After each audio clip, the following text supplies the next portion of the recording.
Hello नमस्कार माझ्या गोड ताईंनो, कशा आहात सगळ्या. मी सरिताने खूप मनापासून स्वागत आहे तुम्हाला सगळ्यांचं पुन्हा एकदा आपल्या एका मिनी व्हिडिओमध्ये. शॉपवरती जायच्या अगोदरचं घरचं रुटीन, घरची घाई जी काय आहे ती तुम्हाला पाहायला मला माझ्या घरची घाई पाहायला नक्कीच आवडते. तशीच आजची धावपळ झालेली आहे. घरचे सगळे आपापल्या कामाला निघून गेलेले आहेत.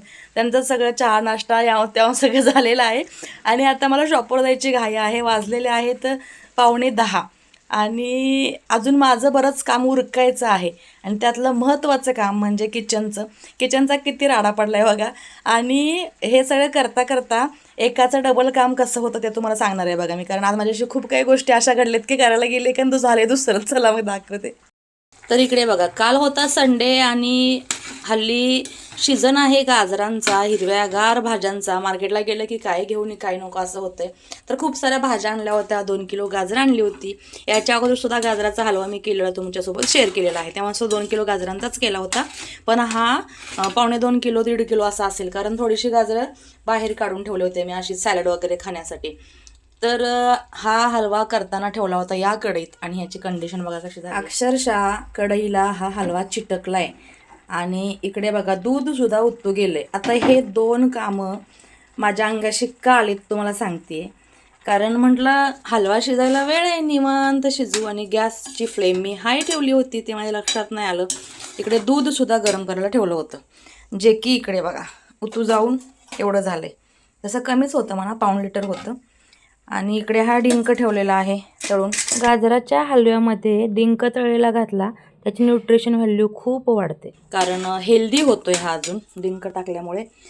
तर हे का झालं सांगते. आता हे सगळं होताना म्हटलं दूध गरम होते स्लो गॅसवरती, हलवा आहे शिजतोय, आणि तोपर्यंत मी एक व्हिडिओ म्हटले एडिट करू.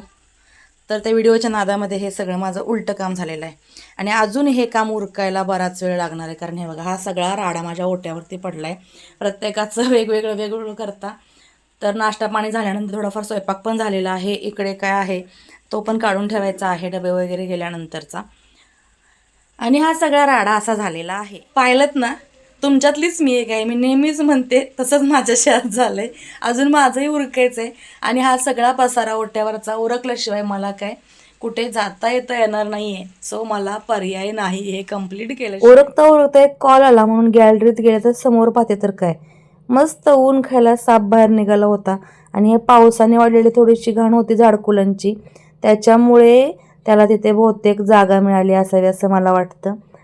तर लक्ष गेल्यानंतर काय मग लगेच कॅमेरा ऑन केला, कुठे चाललाय कुठे नाही पाहिलं, आणि त्याचीही हालचाल चालली आहे. तोपर्यंत आमची इकडे हालचाल चालू झाली बरं का. घाबरून सर्पमित्र काका एक आहे त्यांना कॉल केला, शेजाऱ्यांना बोलवलं आणि आम्ही दोघे याच्यावरती नजर ठेवून होतो. पण हा निवांत इकडून तिकडे चालला होता. मग कसा कसा तो या भिंतीच्या अर्ध्यापर्यंत पोचला, पण त्याला पुढे काय उभं जाता येत नव्हतं. मग त्याने काय बघा इकडे तिकडे प्रयत्न केले, उभं चढता येईना, म्हणून मग पुन्हा पाठीमागे ये पुढे ये करत त्याने भिंत पूर्ण पार केली बरं का. आणि आम्ही मात्र इकडे घाबरून कोणता साप आहे काय आहे. आता हा साप कोणता आहे तुम्हाला माहीत असेल तर मला तशी कमेंट करा बरं का, कारण पाठीमागे मी सुद्धा पहिल्यांदा साप पाहिलाय. 4 दिवसापूर्वी माझ्या वरती ज्या राहतात त्या म्हटल्या होत्या साप निघाला होता, पण तो पलीकडे त्या साईडला गेला पलीकडे न जाता, म्हणून मी निवांत होते. पण आता हा समोर पाहिल्यावर मी सुद्धा घाबरले होते बरं का. पण सर्पमित्र आपले यायच्या अगोदरच हा साप बिचारा पलीकडे भिंतीच्या तिकडे गेला आणि मग मी निवांत झाले. बाकीची कामं उरकली, शॉपवरती गेली आणि तोपर्यंत सर्पमित्राने सांगितलं येऊ नका म्हणून. आता जो भांड्यांचा पसारा दाखवला होता तो बघा इथे. आता हे सकाळी उरकून सगळं गेली होती, ओटा वगैरे सगळ्या चकाचक करून गेली होती. घरी आल्यानंतर परत थोडीफार भांडी पडलेली आहेत. ही सकाळची भांडी जी घासली होती खूप सारी होती. कधी कधी एवढी होतात, रोज एवढी होत नाहीत, पण कधी कधी जास्त होतात. थोडंसं इडली होतं, गाजराचा हलवा होता, स्वयंपाक होता, नाश्ता होता, त्याच्यामुळे खूप झाली. आता हे भांडी वगैरे लावायच्या अगोदर जेवणाची तयारी चालू करायला पाहिजे. तर इकडे बघा आज बनणार आहे पावट्याची भाजी, कारण हे गावरान पावट्याची बिया आहेत.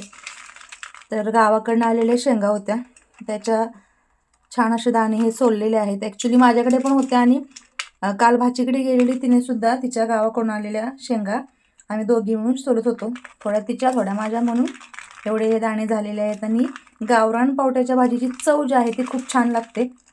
कोळे लुसलुशीत असे पावटे आहेत. तर ह्याची आज भाजी होणार आहे. जस्ट आता शॉपवरून येऊन एक 15-20 मिनटं झाली.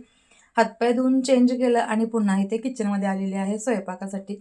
तर चला आता स्वयंपाकाला लागू आणि पुन्हा कंटिन्यू तुम्हाला जसं जसं अपडेट मिळेल तसं देतच राहीन. जर तुम्हाला काय करायचं आहे, आपल्या चॅनलला सबस्क्राईब, इन्स्टा पेजला फॉलो आणि फेसबुकला फॉलो करायचं आहे. So bye.